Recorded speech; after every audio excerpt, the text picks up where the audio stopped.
Om Shri Gurubhyo Namaha Harihi Om Gananaham Tva Ganapati Gum Havamahe Kavim Kavinam Upamasravastamam Jeshtarajam Brahmanam Brahmanaspata Anas Srinvan Utirisni Dasadanam Prano Devi Saraswati Vaje Bhirvajinivati Dhinam Vitrayavato Ganeshaya Namaha Saraswatyai Namaha Shri Gurubhyo Namaha Harihi Om Shuklam Baradharam Vishnum Sativarnam Chaturbhujam Prasannavadanam Dhyayet Sarva Vighnopasantaye Yasya Viradavakradhya Parishadhya Parastatam Vighnam Nignanti Satatam Vishvaksenam Samastraye Gurur Brahma Gurur Vishnuhu Gurur Devo Maheswaraha Gurur Sakshat Parabrahma Tasmai Shri Gurave Namaha Vasudeva Sutam Devam Kamsa Charura Mardanam Devaki Paramanandam Krishnam Vande Jagadgurum. With Swami's grace, we completed chapter 14 last time, and we will begin chapter 15 today.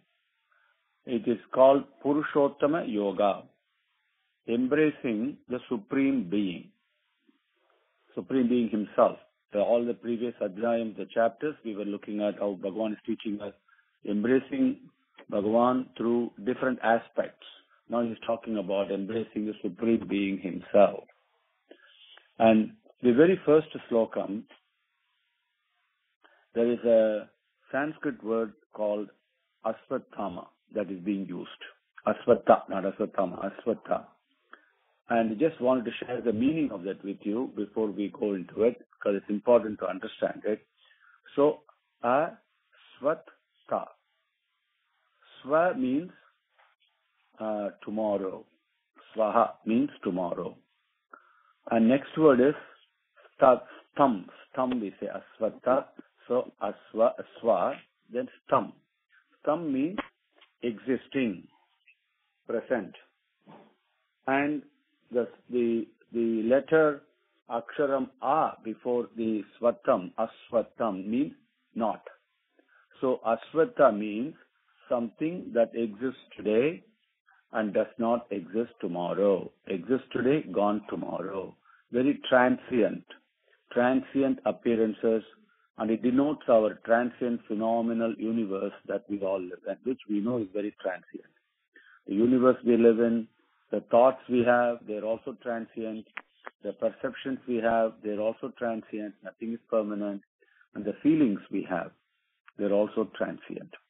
The only thing that is permanent is our experiences of Bhagavan and our experiences of selfless love that we all experience at least once in our birth. Okay, even for a moment, it is definitely there as a standing, irrefutable proof of the existence of Bhagavan. So that is Swattha and Asvattha. The first slokam. Sri Bhagavan said, they say the Asvattha tree has root above and branches below. The leaves are the Vedas. He who understands this understands the Vedas. Then let's go through at least the first three slokams, and then I'll share my understanding of this tree with you, because it could be a little bit confusing, so pay very careful attention, but everything will become clear by slokam number 3. Sri Bhagavan Uvacha Urdhva Moolam Adha Sakam Asvattam Pravuhu Avyayam Chandamsi Yasya Parnani Yastam Veda Sa Vedavita. Sri Bhagavan Uvacha Urdhva Moolam Adaha Sakam Asvatam Prahu Avyayam Chandamsi Yasya Parnani Yastam Veda Sa Vedavit. Sri Bhagavan Uvacha Urdhva Moolam Adaha Sakam Asvatam Prahu Avyayam Chandamsi Yasya Parnani Yastam Veda Sa Vedavit. The Padangal, the words are Sri Bhagavan Uvacha Urdhvam Urdhva Moolam Adaha Sakam Asvatam Prahu Avyayam Chandamsi Yasya Parnani Yaha Tam Veda Saha Vedavit. Urdhva. Urdhva means above. Moolam means origin. So Urdhva Moolam, something that has root above, below. Shakam means branches. Adaha Shakam, having the branches below. Asvatam, Asvatam, absolutely unsteady and the transient, passing through, okay? And Asvatam, the unsteady, transient. Avyayam, Avyayam means something that has no end, that is indestructible, okay? But here it appears as that. Avyayam, the indestructible, is a tree that Bhagavan is talking about with the root and the branches. Prahuhu, so they say. People who know, they say, it is said. Now, yasya, the next line, yasya, second word in the next line, yasya, for which, for this tree, for which, parnani means leaves, plural, leaves, chandamsi or Vedas. Chanda is a name, one name for Vedam. So the leaves are Vedas, for which the leaves are Vedas. Tam, that tree, yaha, who, Veda knows. Saha, he, Vedavit, is a knower of Vedas. Okay? So, Sri Bhagavan Uvacha, Urdhva Moolam Adaha Shakam Asvattam Prahu Avyayam Chandamsi Yasya Parnani Yastam Veda Sa Vedavit. This is nothing but, as Vedas themselves describe, don't picture immediately a physical tree. Okay, it is not a physical tree. It is the tree of love, selfless love, prema, that begins, that has roots. Above means not looking at the sky. Above means, as we covered earlier, the most subtle, the subtlest form. Okay, because the subtler it is, it rises up, right? So the most subtle origin of from where this selfless love is originating, the roots of it, and then it's present in infinite branches all around this phenomenal universe. And what is the Vedas, the leaves being Vedas, that has been, the leaves, the Vedas are the ones that is pouring out the essence, the rasam, the essence of that love that this origin is. Okay, the experiences, when you experience this selfless love and the expressions you give to those experiences are Vedas. That's what the leaves are. Sri Bhagavan Uvacha, Urdhva Moolam Adashakam Asvattam Prahu Avyayam Chandamsi Yasya Parnani Yastam Veda Sa Vedavit. Slokam number 2. Their branches have grown healthy with the three tendencies, Sattva, Rajas and Tamas. They have sprouted countless objects of perception in the experiences and have spread thickly above and below. The roots grow and spread the tree below in the human world through the action, result, action cycle. Adaschordhvam prasrutaha tasya shaka guna pravruddha vishaya pravalaha adascha mulane anusantadani karmanu bandhini manushya loke adaschordhvam prasrutaha tasya shaka guna pravruddha vishaya pravalaha adascha mulane anusantatani karmanu bandhini manushya loke adaschordhvam prasrutaha tasya shaka guna pravruddhaha vishaya pravalaha adascha mulane anusantatani karmanu bandhini manushya loke. The padangal, the words are adaha cha urdhvam prasrutaha tasya shakaha guna pravruddhaha vishaya pravalaha adaha cha mulane anusantatani karmanu bandhini karma anubandhini manushya loke. We go to the first line. The third word or fourth word is tasya. We begin there. Tasya, that Sri Bhagavan, the tree that he's talking about. Tasya shakaha, the branches. What happens to them? Guna pravruttaha. Pravruttaha means to become more and more, bigger and bigger, very healthier and healthier, okay, as a tree grows very nicely.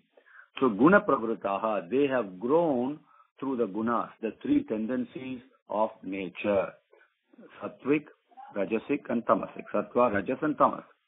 So they become very healthy with that. That means how this creation has taken place. Everything is nothing but selfless love, okay. So how it is going through the three tendencies, and what happens? Vishaya pravalaha. All the Vishaya means various experiences, various perceptions, various appearances and disappearances that we have in this universe, that each one of us in our life, that is all have come out of the three tendencies of nature. So they have become so big, and the tree is growing like that. And where does it grow? Adaha cha urdhvam. Adaha, it grows below and it grows above. And with this growth, it has become so full, like a dense forest it has become. Prasrudaha, very dense it has become. So nicely it has grown. Mulani, the second word in the second sentence. Mulani means the roots. Adaha cha, what happens as the tree grows, as you can see in the banyan tree, right? The roots come from above and then they also go to the ground from the branches. It's like, you can picture it like that. These roots coming from the various things that we have, they grow downwards. And then what happens? Karma anubandhini. They are creating actions. How do they create actions? Because one action gives rise to a result. And that result gives rise to another action. Right? Karmanu bandhini. Through that process of growth, what happens? Manushya loke, in the world of human beings, anusandadani, they are spread all over. Adaschordhvam prasruttas tasya shaka guna pravruddha vishaya pravalaha adascha mulani anusantatani karmanubandhini manushya loke. Slokam number 3.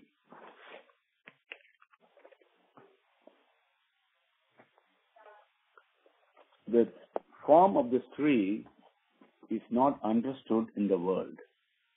It has no beginning, no end. It does not exist either. Cutting this tree of delusion with the tool of firm dispassion. Surrender to the primal Purusha from whom the ancient tree has grown. Primal Purusha is equal to selfless love. So from that, the moment you think of it like that, it will become clear. Follow in the footsteps of those who have surrendered so to the primal Purusha and have achieved the place of no return This is the deserving path.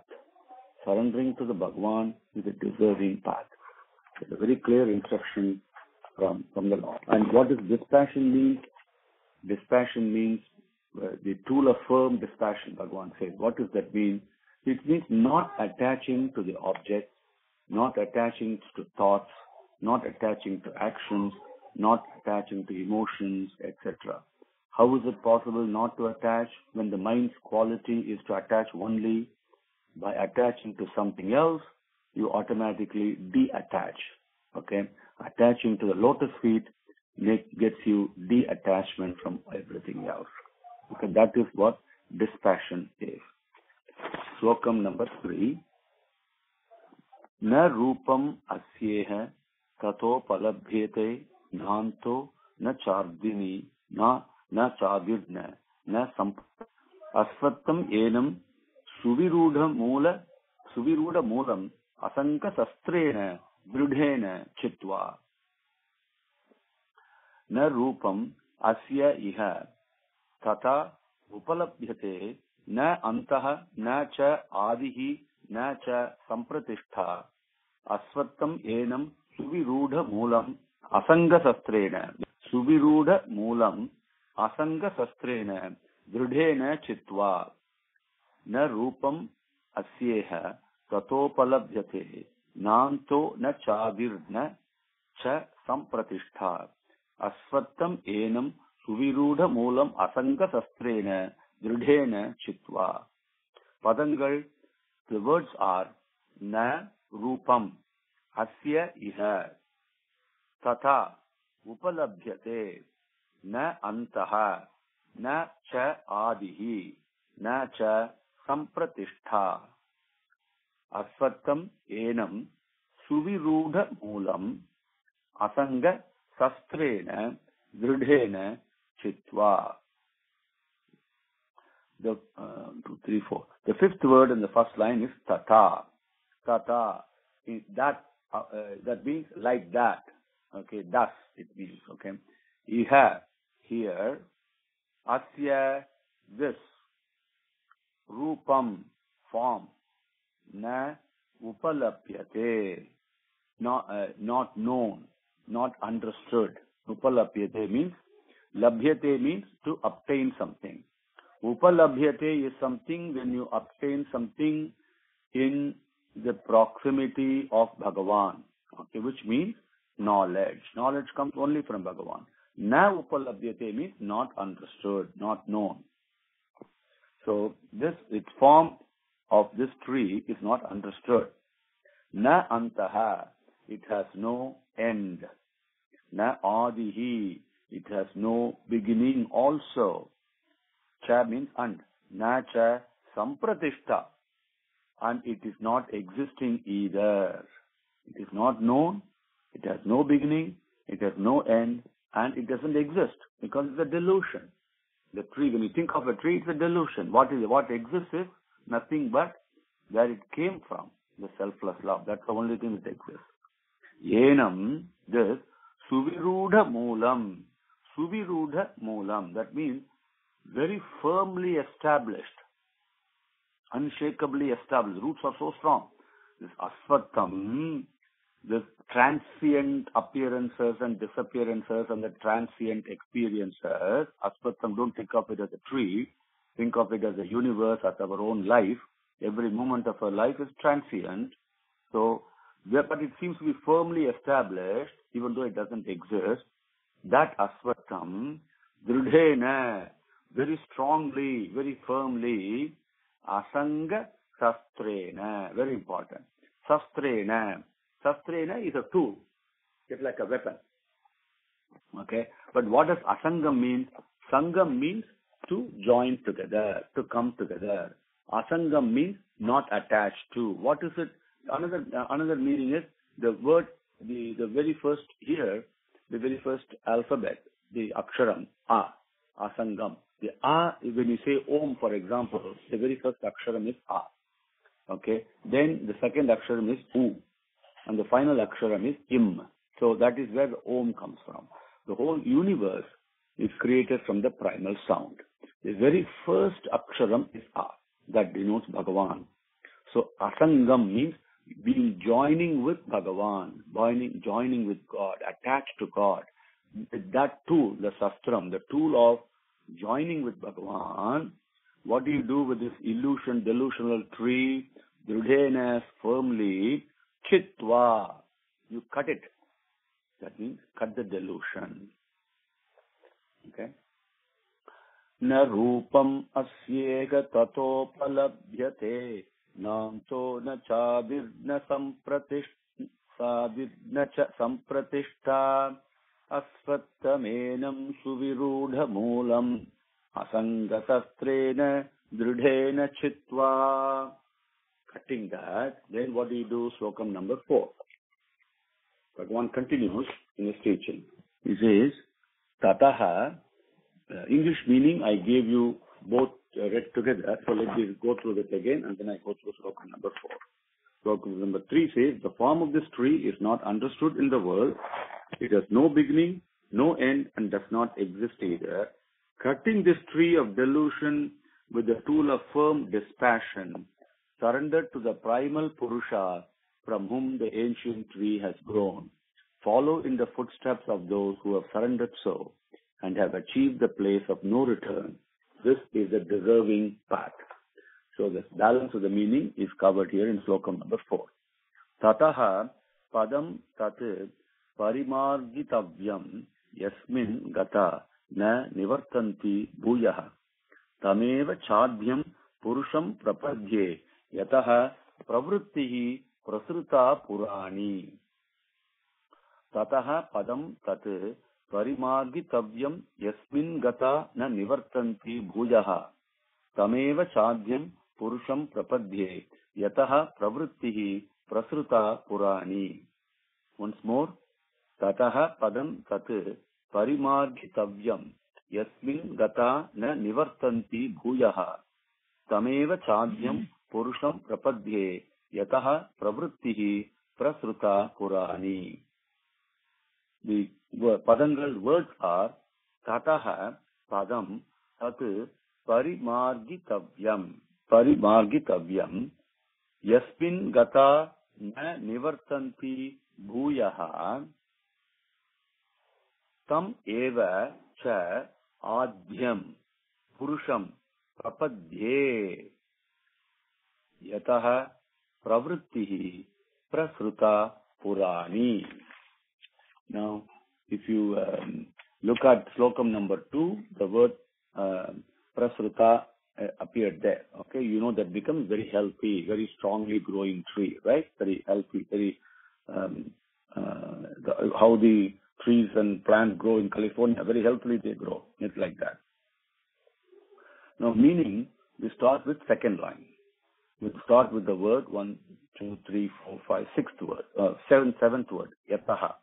Yataha, from whom? Purani means ancient. Pravrittihi. Pravrittihi is the phenomenal universe. All our life, all the activities, the to and fro, so many things are happening, right? All that is called pravrittihi. Prasruta became, they grew out of that in a very healthy way, in a very strong, dense manner. Tam, from whom it has grown, tam, that, adhyam purusham eva. Adhyam, the very first, the beginning, the only one from which everything came. The selfless love from which this whole delusional universe has taken place, that we are experiencing and taking to be true, okay, that Purushan, that entity, okay, Prema, that Adhyam, Purusham Evacha, only him, Prapadye, I surrender to him, surrender, Prapadye, very important. If you remember, Arjuna, when he asked Krishna in chapter number 2, when Tvam Prapadyam, I surrender to you, Sadhimam, teach me, right? Sishyasteham, I am your student, I am your disciple, okay? That Prapadye, because he surrendered to Bhagavan, then Bhagavan started teaching him.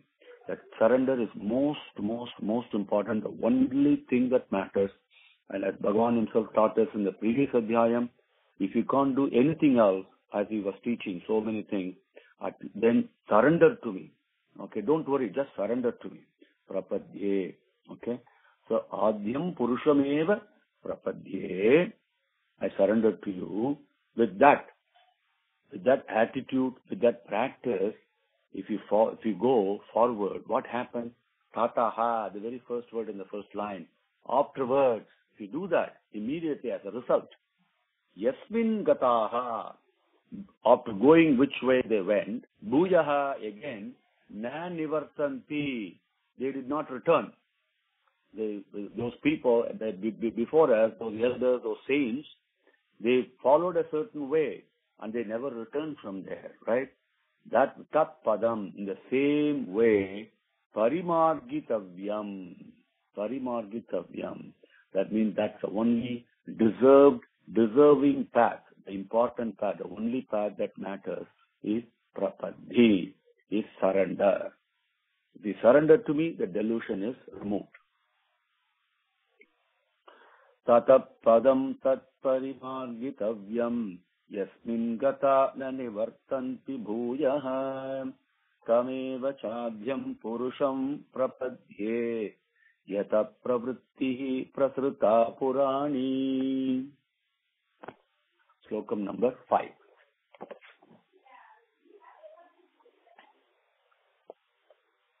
Conquering pride, delusion, and the defect of attachment to worldly things, giving up desires and becoming free from opposing experiences such as pain and pleasure.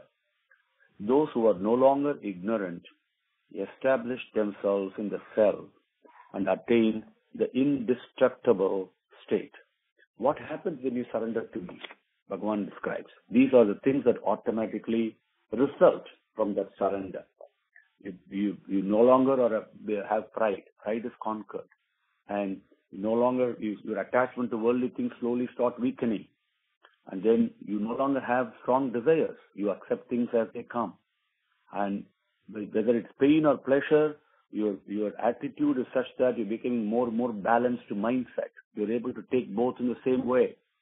And then because of that, your ignorance gets decreased. And then very soon you establish yourself in the self and attain the indestructible state. Slokam number 5. Nirmana moha jita sangha dosha adhyatma nitya vinivritta kamaha dhandvaihi vimuktaha sukha dukkha sabnyehi gachanti amudaha padam avyayam tat. Nirmana moha jita sangha dosha adhyatma nitya vinivritta kamaha dhandvaihi vimuktaha sukha dukkha sabnyehi gachanti amudaha padam avyayam tat. Nirmana moha jita sangha dosha adhyatma nitya vinivritta kamaha dhandvaihi vimuktaha sukha dukkha sabnyehi gachanti amudaha padam avyayam tat. Padangal, the words are Nirmana mohaha jita sangha doshaha adhyatma nitya vinivritta kamaha dvandvaihi vimuktaha sukha dukkha sabnyaihi gachanti amudaha padam avyayam tat. Nirmana mohaha. Manam means pride. Moham means delusion, attachment. Nirmana means without. Okay, sans. Nirmana mohaha. Without pride and without delusion. Chita sangha doshaha. Sangam. And when we attach things to everything we do, whether it's an action, words, thoughts, everything, we always attach to the results, right? So sangha, that attachment, doshaha, that's a defect. That's a deficiency. We need to overcome that. Jitaha means overcoming that, winning over that. Jita sangha doshaha. Adhyatma nityaha. Adhyatmam, the own indweller, the self, the seat of love, that's present in each one of us that prompts us to love somebody else, right? Everything is attracting. And this adhyatma, that indweller, nityaha, always established in the self. Vinivritta kamaha, kamaha, desires, vinivritta, eliminated, divide off. Sukha, dukkha, sabnyaihi. Now, sabnyaihi means that jnanam, right? Jnana. What is we know, we understand things as either pain, sukham, which means pleasure, or dukkham means misery.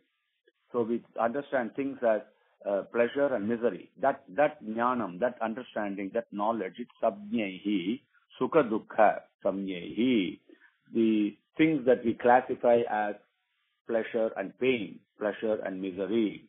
Dvandvaihi, those two types of experiences we have.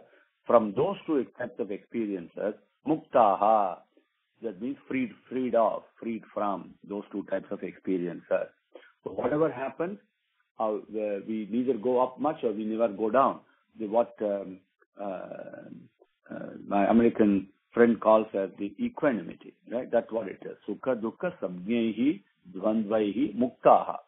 We're freed from these dual experiences. Amudaha, that ignorance without ignorance, okay, conquering ignorance.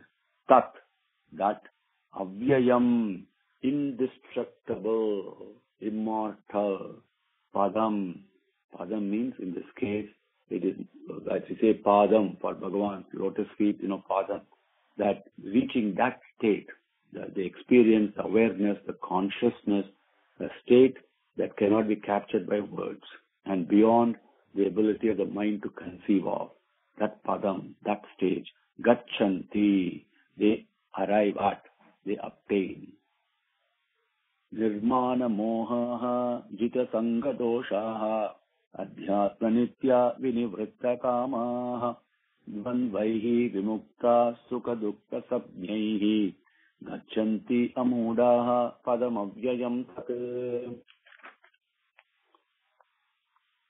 Om Shri Gurubhyo Namaha Harihi Om Samasta Lokaha Sukhino Bhavantu Samasta Lokaha Sukhino Bhavantu Samasta Lokaha Sukhino Bhavantu Om Shanti Shanti Shanti Harihi Om.